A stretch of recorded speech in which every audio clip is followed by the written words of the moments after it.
Salam sejahtera buat penonton semua. Kita selama kurang lebih 10 hari ini cukup dihebohkan. Seluruh warga Indonesia mungkin ya, cukup dihebohkan dengan adanya pagar laut.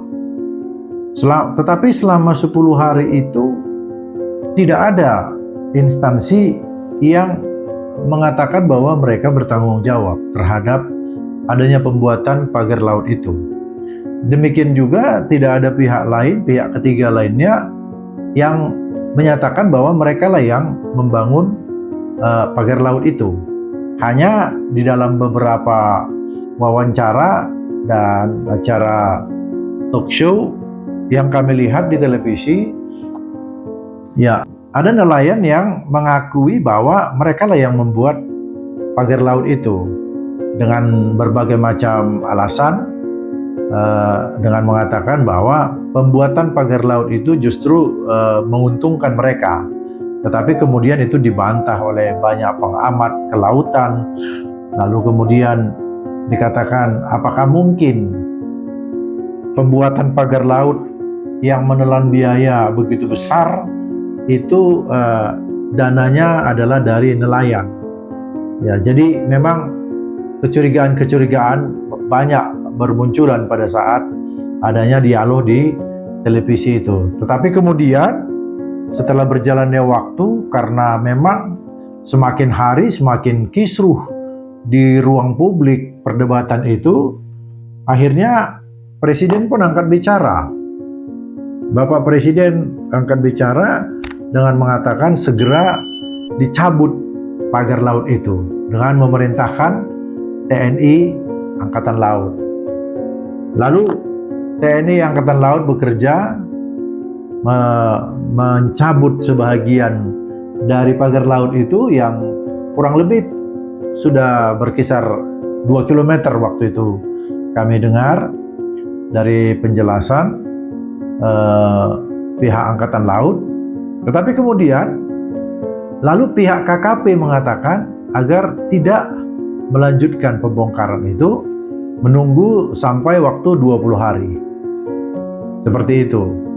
Nah, itu yang terjadi di perairan Tangerang.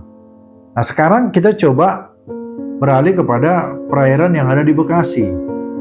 Nah, cerita yang ada di perairan Bekasi ini itu memunculkan wacana pembicaraan yang berbeda lagi.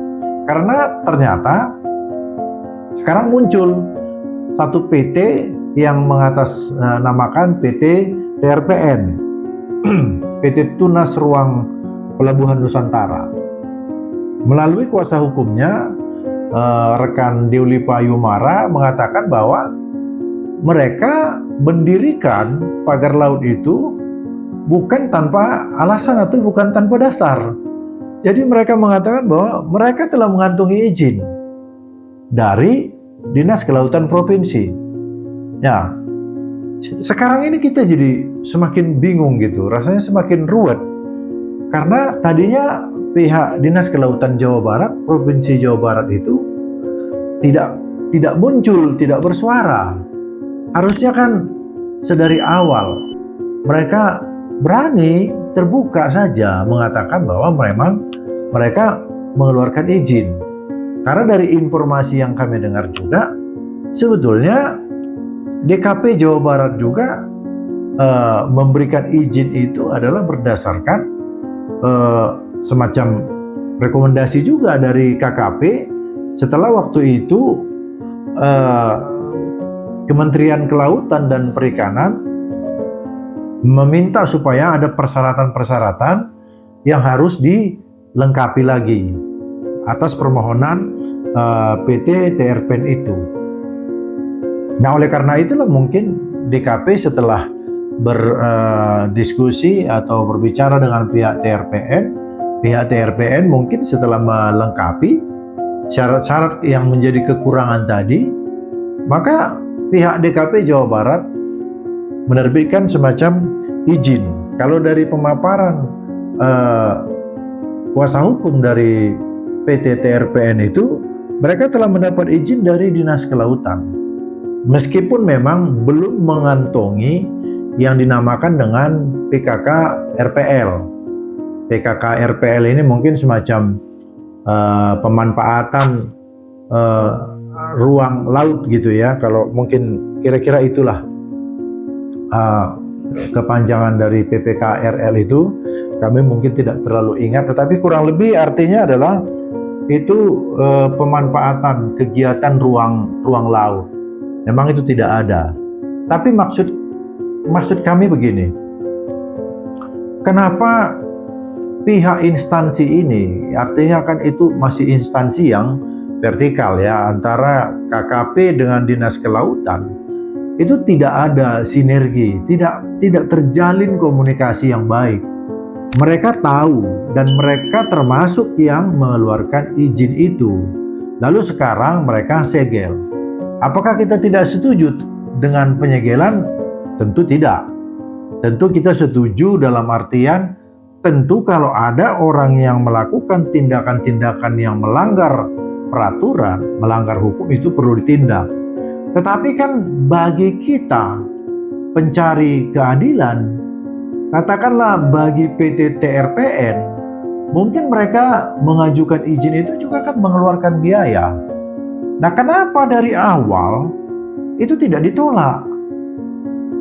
Harusnya kan ditolak. Kalau memang tidak memadai, tidak memenuhi persyaratan itu, harusnya itu DKP, Dinas Kelautan dan Perikanan Jawa Barat, itu merupakan garda terdepan untuk menilai agar tidak memberikan izin itu. Lalu sekarang setelah memberikan izin, sepertinya kok malu-malu kucing untuk menunjukkan siapa mereka. Jadi kan akhirnya kita menilai mereka ini berani berbuat tetapi tidak berani bertanggung jawab.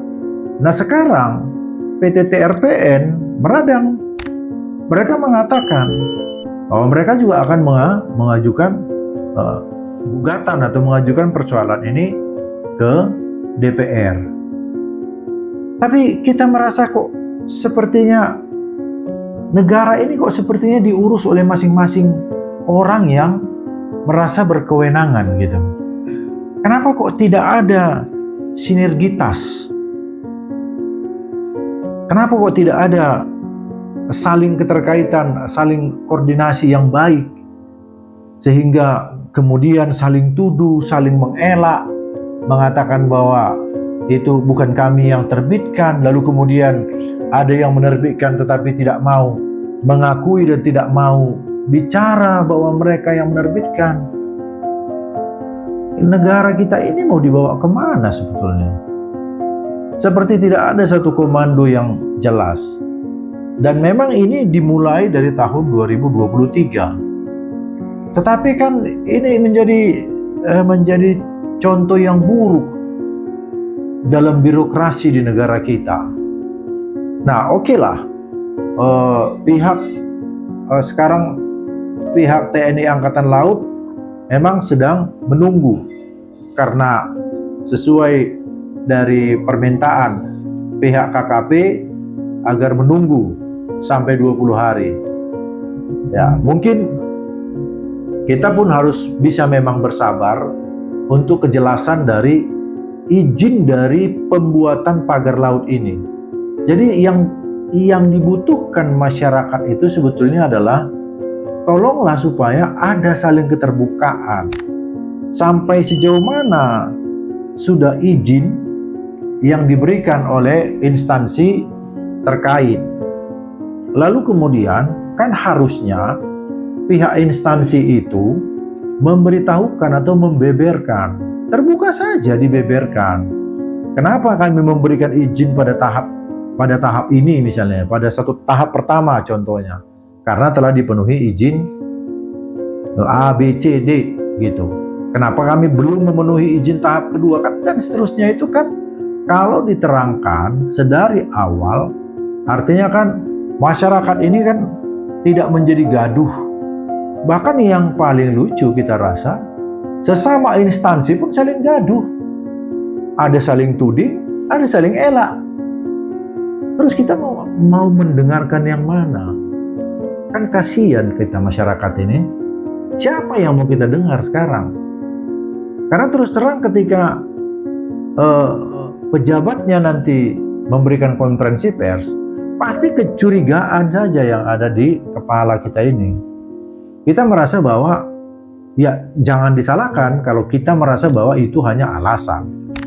Kita merasa bahwa itu hanya jalan atau cara yang dicari untuk mengelak. Sebagai contoh misalnya, kami mendengarkan konferensi pers dari Menteri ATR BPN, yaitu Bapak Nusron Wahid. Diakui ternyata bahwa untuk kasus perairan Tangerang itu, ternyata BPN telah menerbitkan SHGB dan SHM. Bayangkan.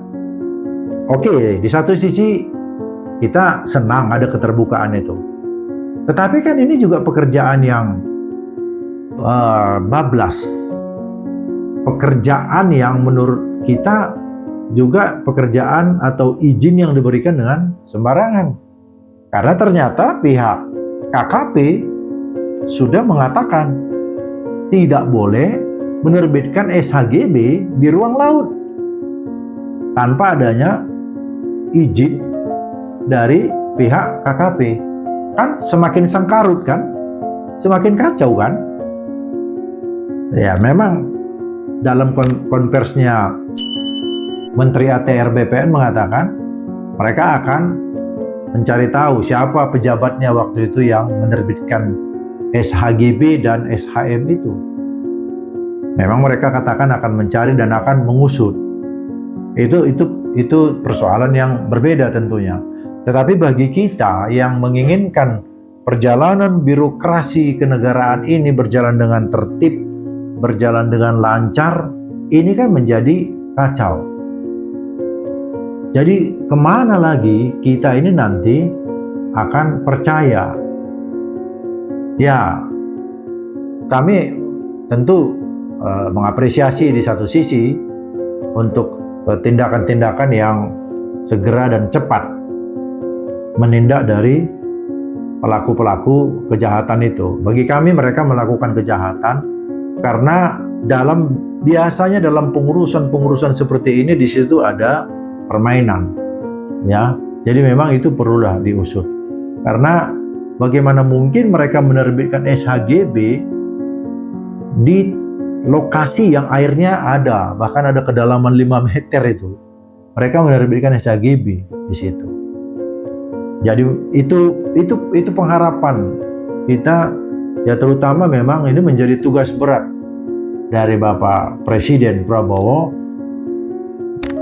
Lanjutkan Pak, tolong Pak, supaya para penjahat itu segera diusut dan Bapak bertindak tegas terhadap mereka-mereka itu. Terima kasih.